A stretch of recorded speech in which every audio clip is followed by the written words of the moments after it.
যে কোনো সংগ্রামে কিংবা বিপ্লবে সাংস্কৃতিক এক ধরনের ভূমিকা থাকে। যে কোনো সংগ্রামে কিংবা বিপ্লবে এই যে সাংস্কৃতিক অঙ্গনের ভূমিকা, এটা আসলে কিভাবে কাজ করে? ধন্যবাদ আপনাকে। আজকের আলাপটা একটু গুরু গম্ভীর আলাপ। আমার দৃষ্টিতে যে কোনো সংগ্রাম বা বিপ্লবে সাংস্কৃতিক অঙ্গন আসলে ৩টা সেক্টরে, মানে ৩টা ভাগে সে কাজটা এগিয়ে নিয়ে যায়। প্রথমত হচ্ছে, আমরা যদি বলি, সেটি হচ্ছে যে ভাষা এবং বোধ তৈরি করা এখানে কাজ করে, খুব গুরুত্বপূর্ণ কাজ করে।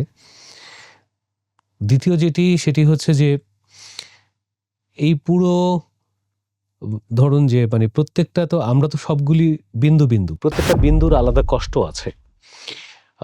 প্রত্যেকটা মানুষের আলাদা হচ্ছে নিজস্ব একটা সংগ্রাম আছে।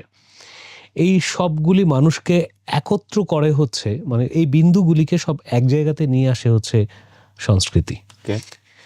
এবং সর্বশেষ যেটি কাজ করে আরেকটি ভাবে, সেটি হচ্ছে যে পুরো সংগ্রামটাকে, পুরো আন্দোলনটাকে বা বিপ্লবটাকে মানবিক করে তোলে হচ্ছে সাংস্কৃতিক অঙ্গন।